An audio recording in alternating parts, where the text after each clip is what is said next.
നമസ്കാരം. നാളെ 2023 അവസാന വെള്ളിയാഴ്ചയാകുന്നു. ജീവിതത്തിൽ ദേവിയുടെ അനുഗ്രഹത്തോടെ പുതുവർഷ പുലരിയെ വരവേൽക്കുവാൻ ഇതിലും നല്ലൊരു ദിവസമില്ല എന്നതാണ് വാസ്തവം. വെള്ളിയാഴ്ചയും ലക്ഷ്മി ദേവിക്കായി സമർപ്പിക്കപ്പെട്ടിരിക്കുന്ന ദിവസം തന്നെയാകുന്നു. ഇതിനാൽ വെള്ളിയാഴ്ചകളിൽ ക്ഷേത്ര ദർശനം നടത്തുന്നതും അതേപോലെ തന്നെ ചില വഴിപാടുകൾ ചെയ്യുന്നതും ഏറ്റവും ശുഭകരം തന്നെയാകുന്നു. കൂടാതെ ലക്ഷ്മി പ്രീതിക്കായി വീടുകളിൽ ചില കാര്യങ്ങൾ ചെയ്യേണ്ടതും അനിവാര്യം തന്നെയാകുന്നു. ഇതിലൂടെ പെട്ടെന്നുള്ള ഫലമാണ് വന്നു ചേരുക. ഇതുമായി ബന്ധപ്പെട്ട കാര്യങ്ങളെക്കുറിച്ചും നാളെ എന്തെല്ലാം എപ്പോൾ കൃത്യമായി ചെയ്യണം, ഈ കാര്യങ്ങളെക്കുറിച്ചും ഈ വീഡിയോയിലൂടെ വിശദമായി തന്നെ മനസ്സിലാക്കാം. നാളെ വിശേഷാൽ ലക്ഷ്മി പൂജയുണ്ട്. ഈ വർഷത്തെ അവസാന ലക്ഷ്മി പൂജ ആയതിനാൽ വിപുലമായി തന്നെ ചെയ്യുന്ന പൂജയാണ് ഇത്. ഈ പൂജയിൽ ഉൾപ്പെടുത്തുവാൻ താല്പര്യമുള്ളവർ സ്വന്തം പേരും നിങ്ങളുടെ ജന്മനക്ഷത്രവും കമന്റ് ബോക്സിൽ രേഖപ്പെടുത്തുക. കുടുംബാംഗങ്ങളുടെ പേരും നക്ഷത്രവും രേഖപ്പെടുത്തുവാൻ കൂടി ശ്രമിക്കുക. ഇനി എന്തെങ്കിലും ആവശ്യത്തിനായി പ്രത്യേകമായി പ്രാർത്ഥിക്കേണ്ടതായിട്ടുണ്ട് എങ്കിൽ ആ കാര്യം കൂടി പ്രത്യേകമായി തന്നെ കമന്റായി രേഖപ്പെടുത്തുക. ഇനി നാളെ വീടുകളിൽ ചെയ്യേണ്ട കാര്യങ്ങളെക്കുറിച്ച് മനസ്സിലാക്കാം. സാമ്പത്തികപരമായ പ്രയാസങ്ങൾ ഉള്ളവരാണ് എങ്കിൽ, കടബാധ്യതകൾ, അത്തരം ചില ബുദ്ധിമുട്ടുകളുണ്ട് എങ്കിൽ തീർച്ചയായും ഈ പൂജയുടെ ഭാഗമാകുവാൻ ഏവരും ശ്രദ്ധിക്കുക. വൃത്തിയോടെ തന്നെ നാളെ കാര്യങ്ങൾ ചെയ്യുക. നാം ശ്രദ്ധിക്കേണ്ട ഒരു കാര്യം, വൃത്തിയുള്ളിടത്ത് മാത്രമേ, ശുദ്ധിയുള്ളിടത്ത് മാത്രമേ ലക്ഷ്മി സാന്നിധ്യം അനുഭവപ്പെടൂ. പൂജാമുറി അതിനാൽ തന്നെ പ്രത്യേകം വൃത്തിയായി തന്നെ നിങ്ങൾ സൂക്ഷിക്കുക. കോലമിടാൻ അറിയുന്ന വ്യക്തികളാണ് എങ്കിൽ നാളെ കോലം വരയ്ക്കുന്നത് ഏറ്റവും ശുഭകരമായ ഒരു കാര്യമാകുന്നു. ചെറുതാണ് എങ്കിൽ പോലും കോലം വരയ്ക്കുവാൻ ശ്രമിക്കുക. ഇനി രംഗോലി ഇടാൻ അറിയുന്നവരാണ് എങ്കിൽ അതും ഇടാവുന്നതാണ്. എന്നാൽ നാളെ ശ്രദ്ധിക്കേണ്ട ഒരു വിശേഷപ്പെട്ട കാര്യമുണ്ട്. ശംഖിന് വളരെയധികം പ്രാധാന്യമുണ്ട്. ശംഖ് നിങ്ങളുടെ വീടുകളിലുണ്ട് എങ്കിൽ തീർച്ചയായും ഞാൻ ഈ പറയുന്ന കാര്യം ചെയ്യുക. ശംഖിൽ നിറയെ ശുദ്ധജലം നിറച്ച് നാളെ പൂജാമുറിയിൽ വയ്ക്കുക എന്ന കാര്യമാണ് ചെയ്യേണ്ടത്. അതിരാവിലെ കുളിച്ച് ശുദ്ധിയോടെ തന്നെ ഈ കാര്യം ചെയ്യുവാൻ ഏവരും പ്രത്യേകം ശ്രദ്ധിക്കുക. പോസിറ്റീവായ ഊർജമാണ് നിങ്ങളുടെ ജീവിതത്തിലേക്ക് കടന്നു വരിക. അതിനാൽ തന്നെ ഈ സമയം ദേവിയോട് ഇത്തരത്തിൽ പ്രാർത്ഥിക്കുകയാണ് എങ്കിൽ, അതായത് ശംഖിൽ നിറയെ ജലം നിറച്ച് സമർപ്പിച്ചതിന് ശേഷം പ്രാർത്ഥിക്കുകയാണ് എങ്കിൽ പെട്ടെന്നാണ് നിങ്ങൾക്ക് ഫലം ലഭിക്കുക. അതിനാൽ ആ കാര്യം ഓർക്കുക. ഈശ്വരാധീനം പെട്ടെന്ന് വർദ്ധിക്കും എന്ന കാര്യവും വിസ്മരിക്കരുത്. ആരോഗ്യം വർദ്ധിക്കും എന്ന കാര്യവും ഓർക്കുക. ഇനി രാവിലെ നിങ്ങൾക്ക് ചെയ്യുവാൻ സാധിച്ചില്ല എങ്കിൽ രാത്രി അല്ലെങ്കിൽ സന്ധ്യാസമയത്ത് ഇപ്രകാരം ചെയ്യാവുന്നതാകുന്നു. നാളെ ഒരു സ്തോത്രത്തിന് വളരെയധികം പ്രാധാന്യമുണ്ട്.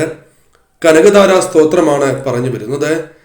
നിങ്ങളുടെ ജീവിതത്തിൽ സാമ്പത്തികപരമായ പ്രയാസങ്ങൾ, ബുദ്ധിമുട്ടുകൾ ഉണ്ട് എങ്കിൽ ഈ സ്തോത്രം നിത്യവും പാരായണം ചെയ്താൽ സാമ്പത്തികപരമായ പ്രശ്നങ്ങൾ മാറിക്കിട്ടും. അതിനാൽ നാളെ ആരംഭിക്കുവാൻ, ഈ സ്തോത്രജപം ആരംഭിക്കാനുള്ള ഏറ്റവും ഉത്തമമായ ദിവസം തന്നെയാകുന്നു. എത്ര വലിയ പാമരനാണ് എങ്കിലും അവർ പണക്കാരനായി മാറും എന്ന കാര്യം തീർച്ച തന്നെയാകുന്നു. അതിനാൽ ഈ കാര്യം പ്രത്യേകം ഓർക്കുക. അല്പം ദീർഘമായ ഒരു സ്തോത്രം തന്നെയാണ് ഇത്. എന്നിരുന്നാലും നിത്യവും പാരായണം ചെയ്യുവാൻ ശ്രമിക്കുക. വെള്ളിയാഴ്ച ദിവസം പ്രത്യേകിച്ചും ഈ സ്തോത്രം പാരായണം ചെയ്യുവാൻ ഏവരും ശ്രദ്ധിക്കേണ്ടതാകുന്നു. അത്രമേൽ പ്രാധാന്യമുണ്ട്. ലളിതാ സഹസ്രനാമവും ഇന്നേ ദിവസം പാരായണം ചെയ്യുന്നത് ഏറ്റവും വിശേഷം തന്നെയാകുന്നു. ഇനി നമുക്ക് ഏവർക്കും വീടുകളിൽ ചെയ്യുവാൻ സാധിക്കുന്ന ചില കാര്യങ്ങളെക്കുറിച്ചാണ് പരാമർശിക്കാൻ പോകുന്നത്. അതിനായി നാം ചെയ്യേണ്ടത് ഇന്നേ ദിവസം ദേവിക്ക് പുഷ്പങ്ങൾ സമർപ്പിക്കുക എന്ന കാര്യമാകുന്നു. രാവിലെയും അതേപോലെ തന്നെ വൈകുന്നേരം അഥവാ സന്ധ്യാസമയത്തും ഇപ്രകാരം ദേവിക്ക് പുഷ്പങ്ങൾ അർപ്പിക്കാവുന്നതാകുന്നു. എന്നാൽ ഏത് പുഷ്പങ്ങളാണ് സമർപ്പിക്കേണ്ടത് എന്ന കാര്യത്തിനും വളരെയധികം പ്രാധാന്യമുണ്ട്. ചുവന്ന ചെമ്പരത്തി ഇന്നേ ദിവസം ദേവിക്ക് സമർപ്പിക്കുന്നത് ഏറ്റവും ശുഭകരമാണ് എന്ന് മനസ്സിലാക്കുക. കൂടാതെ ഇന്നേ ദിവസം റോസാപുഷ്പങ്ങൾ ദേവിക്ക് സമർപ്പിക്കുന്നതും വിശേഷം തന്നെയാകുന്നു. റോസാപുഷ്പങ്ങളും ദേവിക്ക് വളരെ പ്രിയപ്പെട്ട പുഷ്പങ്ങൾ തന്നെയാകുന്നു. കൂടാതെ ചുവന്ന അരളിയും ഇന്നേ ദിവസം സമർപ്പിക്കാവുന്നതാണ്. ഈ പുഷ്പങ്ങളിൽ ഏതെങ്കിലും ഒരു പുഷ്പമെങ്കിലും ഇന്നേ ദിവസം സമർപ്പിച്ച് വിളക്ക് തെളിയിച്ചതിന് ശേഷം സമർപ്പിച്ച് പ്രാർത്ഥിക്കുകയാണ് എങ്കിൽ സർവ്വ ഐശ്വര്യം തന്നെ നിങ്ങൾക്ക് വന്നു ചേരും. അതിനാൽ ദേവീപ്രീതി എളുപ്പം വന്നു ചേരും എന്ന കാര്യമാണ് അറിഞ്ഞിരിക്കേണ്ടത്. അതേപോലെ തന്നെ കർപ്പൂരം ഉപയോഗിച്ചും ഒരു കാര്യം ചെയ്യാവുന്നതാണ്. ആർക്കും എളുപ്പത്തിൽ ചെയ്യാവുന്ന ചില കാര്യങ്ങളെക്കുറിച്ച് മാത്രമാണ് ഈ വീഡിയോയിലൂടെ പരാമർശിക്കുന്നത്. 4 കർപ്പൂരമാണ് നമുക്ക് ഈ കാര്യം ചെയ്യുവാനായി ആവശ്യമുള്ളത്.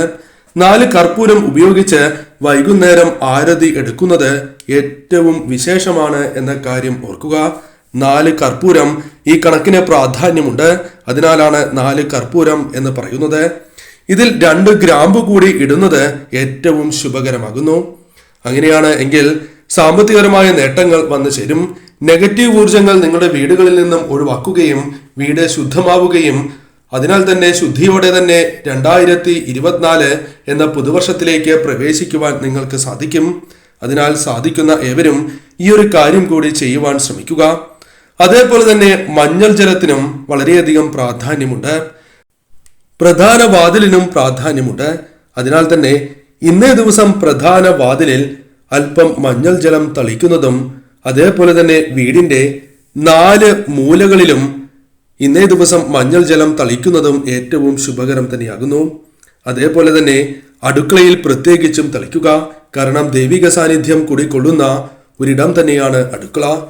അങ്ങനെ ചെയ്യുകയാണ് എങ്കിൽ വീടിന്റെ എല്ലാ ദോഷങ്ങളും മാറുക തന്നെ ചെയ്യും.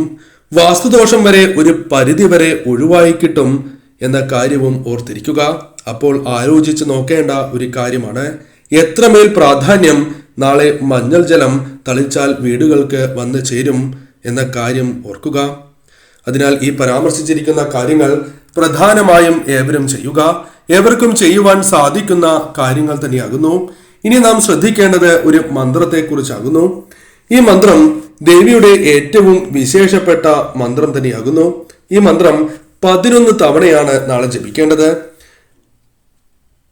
രാവിലെ വിളക്ക് തെളിയിക്കുന്ന അവസരത്തിലും സന്ധ്യാസമയത്ത് വിളക്ക് തെളിയിക്കുന്ന അവസരത്തിലും ഈ മന്ത്രം നിങ്ങൾ ജപിക്കുക.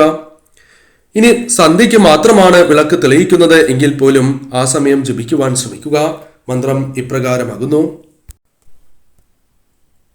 ഓം ശ്രീം ഹ്രീം ശ്രീം കമലേ കമലാലയേ പ്രസീദ പ്രസീദ ഓം ശ്രീം ഹ്രീം ശ്രീം മഹാലക്ഷ്മിയേ നമഃ എന്നാകുന്നു. മന്ത്രം ഒരു തവണ കൂടി ജപിക്കാം. എന്നോടൊപ്പം കഴിവതും ഏവരും ഒരു തവണ ജപിക്കുവാൻ ശ്രമിക്കുക.